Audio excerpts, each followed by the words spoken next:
Now, this talk is supposed to be about 3 eventful years, so let's go back to 2003 and talk about the Parliamentary Science and Technology Select Committee. Our friend Robert Key, MP, will be here tomorrow to make a closing speech and remarks. I was mightily pleased to attend the Science and Technology Select Committee hearings. Other people here were there too, members of the campaign committee. We sat with the Astronomer Royal and all sorts of other people, and we talked to these MPs. As a direct result of that, they made 158 recommendations. The obvious finding was that there is no clear policy among Her Majesty's government on light pollution. They made 158 findings. And the main findings were, quite simply, that light ought to be considered as an environmental threat as well as a useful thing, that really bad intrusive lighting should be a statutory nuisance, and that's what's happened to it. That school children should not have to look at stars only on the internet, but they ought to be able to see the optimum night sky from their back gardens. And I live on the edge of a town of 500,000 people. If you think that Bournemouth and Poole are little seaside towns, they are the second biggest agglomeration on the south coast. 500,000 people live over there in Bournemouth and Poole, and they make a lot of light in the sky. I moved into my current house on the edge of that sprawl in 1982, and in the intervening years my night sky has improved, even though the town has grown. Why is this? Quite simply because, as the Select Committee recommended, my local council, East Dorset District Council, uses only downward directed lights when replacing failed stock. Recently, a van demolished a lamp near my house. It's immediately replaced by a full cut-off lantern. I said, thank you to the council. They said, well, that's just our policy. We don't intend to waste anything of the money that we get from you. So we had the Clean Neighbourhoods and Environment Bill. Now, I couldn't find any photos of astronomers rejoicing, so here is a rugby team rejoicing, right? It's a rugby team, yeah. Here's the Flemish cycling team rejoicing. Here's Yu Linwei, I think his name is, the only Chinese astronaut rejoicing, because he's just been up, and he didn't see the Great Wall of China from space because she can't, it's a myth, sorry folks, okay. Here's an Australian Aboriginal person rejoicing. I don't know if he's the same one who came to Britain recently. I love this. He came to Britain, he planted the Australian flag on Brighton Beach and said, I claim this country for Australia. Why not? Right. And here are two immensely popular foreign politicians. We all love them. We all love them. There's George and there's Monsieur Le Pen. Excellent people. But what they have in common is that they are rejoicing. And we thought that the Clean Neighbourhoods and Environment Bill would do great things. It has given people some recourse against rotten light shining through their windows. I have visited, let's be serious now, I've visited people who are spending thousands of pounds on moving house. I have visited people whose state of nerves is getting worse and worse. People whose spouses have suffered nervous breakdowns. I have visited people who are contemplating suicide, honestly, because of bad lighting from their neighbours. It is not a problem that we ought to sweep under the carpet. And so we thought that the bill might do us good, but of course, although, as John said, light is now statutory use in the UK, transport premises are excluded, presumably because some pressure group in Parliament thinks that transport premises need high levels of safety and security. Martin will tell you more about this later on.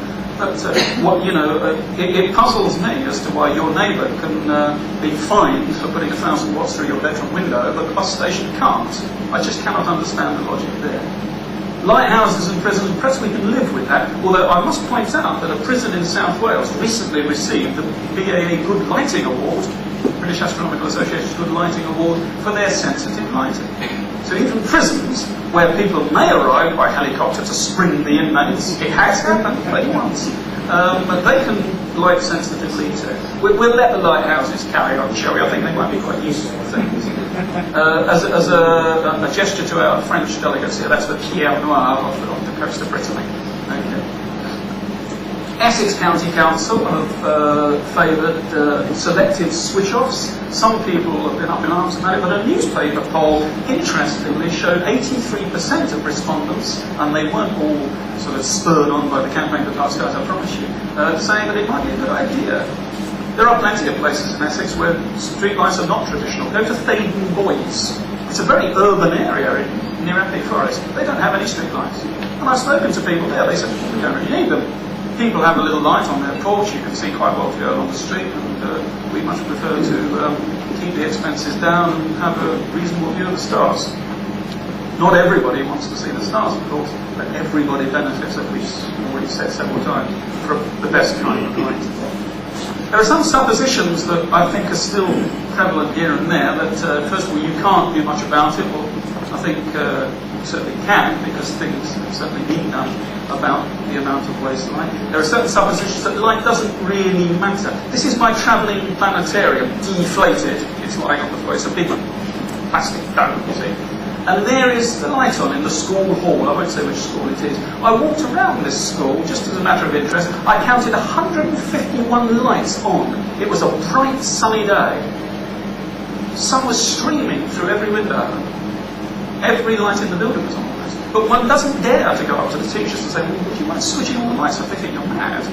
There is a supposition that the lighting perhaps isn't really much of a waste of energy, and so perhaps we should have to switch on for that. This is a water main. And I've repeated it because what would people say if they walked along the street and saw water mains doing that every few metres? They'd be horrified. But they quite happily walk under a set of lights which are throwing energy into the sky and say nothing whatsoever. It's a case, really, of getting more consciousness in the general public as to what lighting really is. It is energy. It can be well done. Let's do it. So, good or bad, well, we all have our own views on such things, but I certainly, as John said, would rather see the Aurora Borealis than the Aurora Bognaregis. Now, I'll begin my closing remarks, if you like, with a quote from Ian Phillips, the chairman of the Landscape Institute Technical Committee. Too much lighting nowadays is not designed, it just happens. Wimbledon Football Club, it just happens, their lighting. They put up a few masts, bolted some retail security lights on and off they went. Now, if I set up my telescope on their centre spot when they started their matches, they'd probably complain bitterly that they intrude into my activity. I can't really do much about it. They don't reply to my letters. So if you want more information, we've got the Dark Skies maps on the BAA and CFDS tables there. You can get the CD-ROM, all sorts of images. It's quite free. Donations are appreciated. The convention costs money. You can even buy this fantastic book. Enough said. Talk to the campus broadcasters, lighting professionals, even a planetarium operator. Or two, if I can get two. This convention is one more step along a very long road. One day, because I wouldn't be doing it if I didn't think so, one day there will be the optimum night sky for everybody. It may be in decades, it may be in centuries. We have to see sense about energy. A crunch is coming that was predicted way back in the 1960s. And sane lighting is a big step towards that sane energy policy. Thank you very much.